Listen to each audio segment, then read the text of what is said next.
Merci beaucoup, monsieur le modérateur. Monsieur le modérateur, je ne sais pas si vous êtes enseignant ou pas, mais moi, j'aurais bien aimé être élève dans votre classe.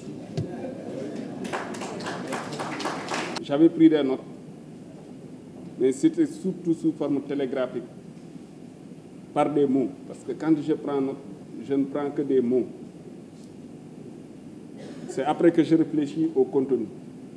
J'ai mis rhétorique, pédagogie, empathie, autocritique, introspection. J'ai mis entre parenthèses corporatisme. C'est à bannir.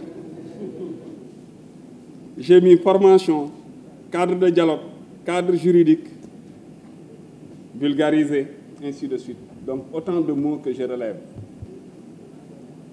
La première chose, c'est qu'on doit faire notre introspection, aussi bien du côté des forces de l'ordre que du côté de la presse. C'est la première chose à faire.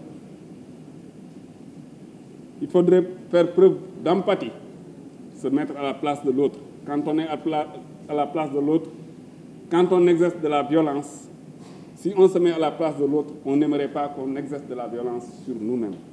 Mais je voudrais préciser, la violence n'est pas seulement physique. C'est des expériences que nous vivons. Nous vivons des violences morales qui sont liées à des critiques que les gens reçoivent ou un traitement déséquilibré parfois de l'information vis-à-vis des forces de défense et de sécurité.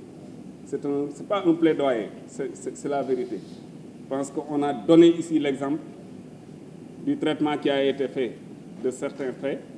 C'est un diagnostic sans complaisance qui a été fait d'un côté comme de l'autre. Et c'est ce que j'apprécie particulièrement dans ce cadre.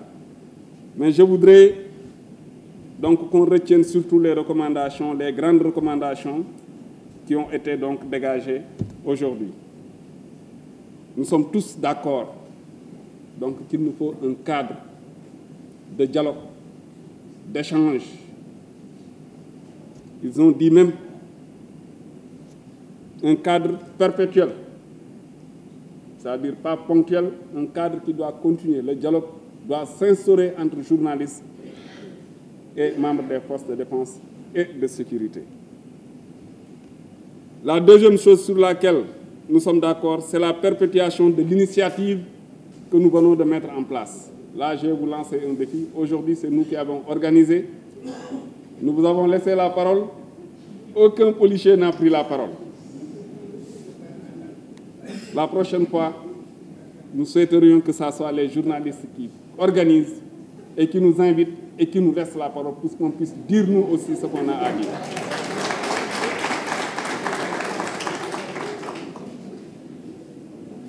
Pérennisation. J'avais mis aussi sanctions. Le troisième point concerne donc le protocole que les jeunes reporters ont proposé. Un protocole de non-violence des deux côtés. Comme j'ai dit, la violence, elle n'est pas seulement physique. Il nous faut trouver un modus vivendi, comme on dit, pour que les policiers aussi soient protégés vis-à-vis des violences verbales, ou en tout cas des traitements déséquilibrés de leur action. Le troisième point que j'ai noté également, c'est la formation. Et là, on est tous d'accord, je pense également, que nous devons revoir nos curricula.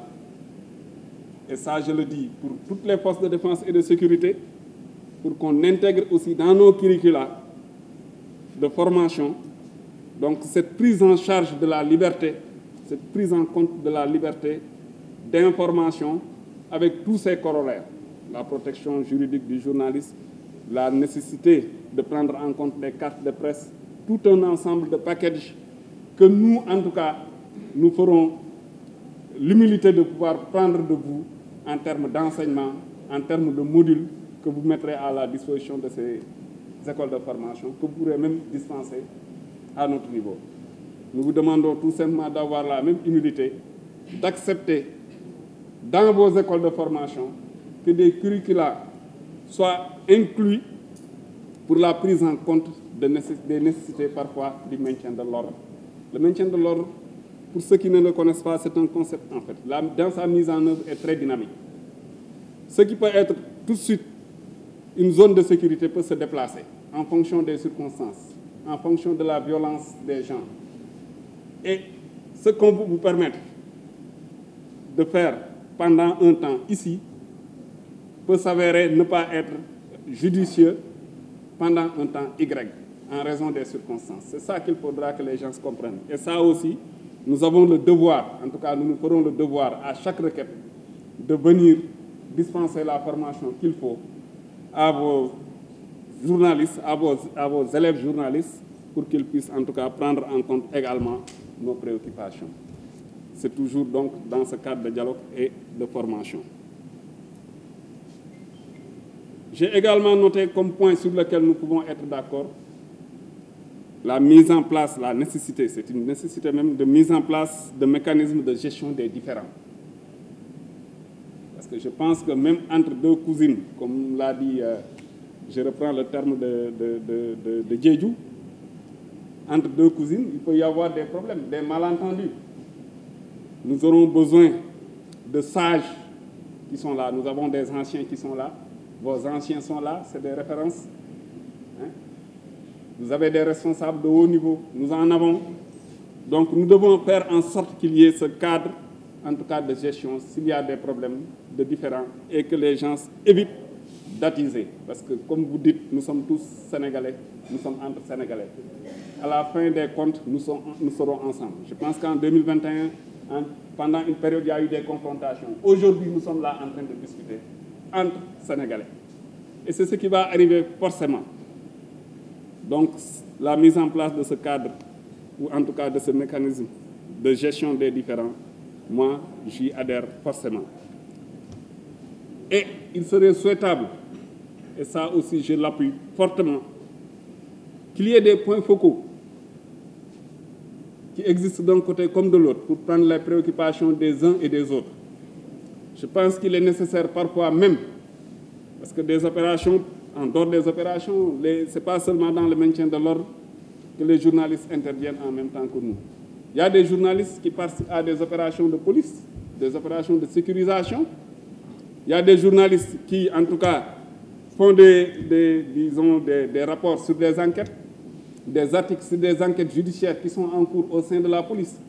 Donc je pense que ces points focaux peuvent être sensibilisés sur ce qu'il faut sortir, ce qu'il ne faut pas sortir. J'aime bien, en fait, l'exemple que monsieur le modérateur, cette fois-ci, je vais dire monsieur le modérateur, a donné en ce qui concerne l'enquête et l'arme. Je pense que nous avons ce qu'on appelle le principe du secret de l'enquête, du secret des enquêtes généralement. Il y a des choses, des informations qui doivent être protégées en matière d'enquête.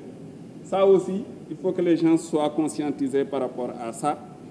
Et également, la nécessité aussi pour les membres des forces de défense et de sécurité de comprendre que s'ils retiennent l'information, s'ils retiennent trop, s'ils ferment trop, il y a un risque de diffusion de la mauvaise information. Parce que les gens auront besoin de comprendre et peut-être il y a un risque, avec surtout l'avènement des réseaux sociaux, donc il y a un risque que les gens disent autre chose. Donc raisonnablement, les gens doivent pouvoir collaborer. En tout cas, moi personnellement, pour ma petite expérience, j'ai toujours collaboré avec des journalistes que j'ai retrouvés ici, avec qui on a travaillé ensemble, avec qui j'ai fait des tournées, avec qui j'ai fait même des enquêtes, des rafles et tout, et que j'ai retrouvés ici, avec qui nous avons travaillé. Donc nous avons le même terrain, comme les gens l'ont dit, le même terrain de travail. Donc je pense que, si je n'ai pas oublié, le seul point que j'ai noté d'autres, c'est les sanctions et la nécessité peut-être de les vulgariser. Je pense qu'il est nécessaire qu'on partage des formations pour que les gens se comprennent. Parce que quand vous dirigez des troupes, le moral des troupes, il est au centre de tout ce qui se fait. Donc il y a des erreurs, si vous les commettez, vous ne pouvez plus sur le terrain avoir de l'efficacité ni de résultats.